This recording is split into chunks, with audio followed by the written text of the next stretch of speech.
अनिल मिश्रा, गोपाल राव से फिर पूछताछ होगी और एसआईटी ने ट्रस्ट के सदस्यों से संपत्ति के दस्तावेज भी मांगे हैं। पूछताछ के दौरान चंपत राय भी मौजूद रहे। बड़ी जानकारी, व्यक्तिगत संपत्तियों, आय के स्रोत की जानकारी मांगी गई है। एसआईटी ने तीनों से चल अचल संपत्तियों का विवरण भी मांगा है। तो दूसरे चरण में किस किस से पूछताछ होगी, सवाल यह भी है। अनिल मिश्रा, गोपाल राव, बैंक अधिकारी, गणना कर्मचारी, ट्रस्ट के कर्मचारी, आभूषण कक्ष के कर्मचारियों से भी पूछताछ होगी।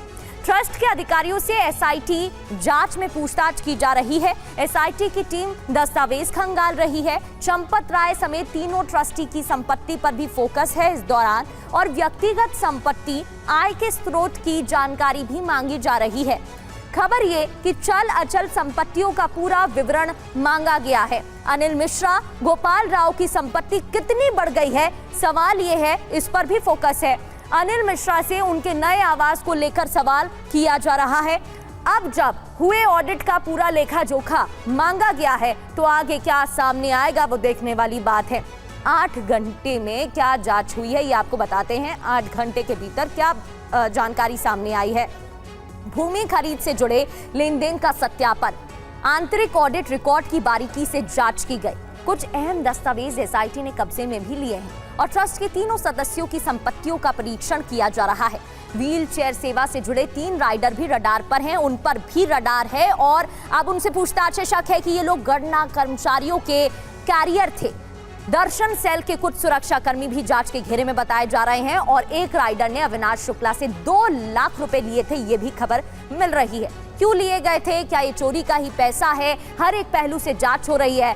बड़ी खबर यह भी है कि कई बैंक कर्मियों की भूमिका संदेह के घेरे में। आपको याद होगा एसआईटी की प्राथमिक रिपोर्ट में भी बैंक कर्मियों की भूमिका पर सवाल खड़े किए गए थे और कई बैंक कर्मियों की भूमिका संदेह के घेरे में है। बैंक कर्मी समेत दर्जन भर लोगों से पूछताछ की जा रही है। सुरक्षा में लगे गिनती से जुड़े लोगों से पूछताछ हो रही है। पूछताछ के बाद बैंक कर्मचारियों पर कार्रवाई भी संभव बताई जा रही है, यानी कि शिकंजे में बैंक कर्मचारी भी हैं, उन पर भी अब फोकस किया जा रहा है और पूछताछ की जा रही है हर एक एंगल से। बैंक और बैंक कर्मचारी क्यों रडार पर हैं? क्या सवाल पूछे गए हैं? ट्रस्ट बैंक के बीच की व्यवस्था का पालन क्यों नहीं हुआ? बैंक की निर्धारित प्रक्रिया में बदलाव क्यों किया गया? अनियमितता का संदेह तो सीनियर्स को क्यों नहीं बताया गया? निजी सुरक्षा एजेंसी से नकदी की गणना क्यों कराई गई और सुरक्षा की जिम्मेदारी संभालने वालों से गिनती क्यों कराई गई? ये बड़े गंभीर सवाल हैं। आगे क्या होगा? एसआईटी बैंक कर्मियों की भूमिका पर रिपोर्ट सौंपेगी। एसआईटी रिपोर्ट के बाद बैंक कर्मियों पर कार्रवाई भी संभव मानी जा रही है। जितेंद्र शर्मा हमारे संवाददाता में ज्वाइन कर चुके हैं। जितेंद्र, अभी एसआईटी की फाइनल रिपोर्ट आना बाकी है और बैंक कर्मचारियों से भी पूछताछ होगी, उनकी भूमिका को लेकर भी जानकारी सामने आ सकती है। लेकिन सवाल ये है, इतनी बड़ी जिम्मेदारी में किस तरीके से घपला किया गया? एक एक जानकारी सामने आ रही है। क्या किसी को पता ही नहीं चला कि बैंक कर्मचारी की भूमिका भी संदिग्ध थी? किस तरीके से पूरे सिस्टम में काम किया जा रहा था?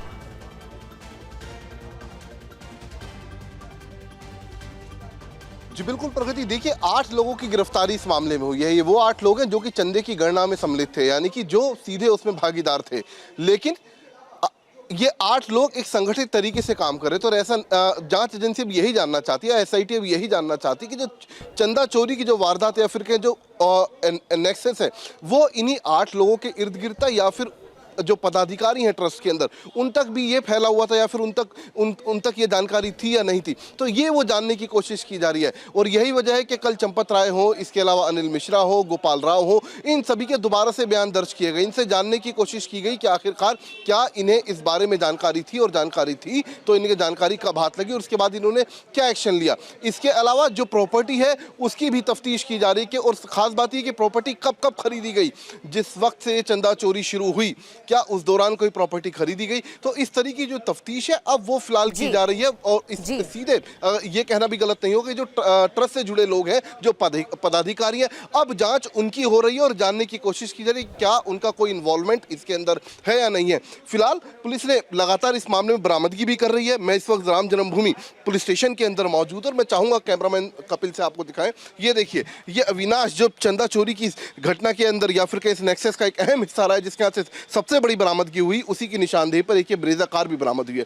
ये जो ब्रेजा कार है प्रोसीड ऑफ क्राइम है। प्रोसीड ऑफ क्राइम का मतलब ये है कि अपराध से अर्जित आय से इसको खरीदा गया, यानी कि चंदा चोरी का जो पैसा आया उससे इस तरीके की गाड़ियां खरीदी। और ना सिर्फ अविनाश ने बल्कि अन्य जो आरोपी हैं, चाहे अनुकल्प हो या फिर अन्य आरोपी हो, उन्होंने भी इसी तरीके से नई नई गाड़ियां ली। और यही वजह थी कि उनके आसपास के जो लोग थे उनके बीच में ये शक गहराता चला गया कि आखिरकार एक 15,000 17,000 रुपए कमाने वाला आदमी किस तरीके से एक आलीशान जिंदगी जी रहा है, एक भव्य जिंदगी जी रहा है। तो कहीं ना कहीं ये शक पैदा हुआ। और अब जब नेक्सस खुला, जांच सीधी अब आकर टिक गई है ट्रस्ट के पदाधिकारियों के ऊपर। अब जांच उनकी की जा रही है। जी।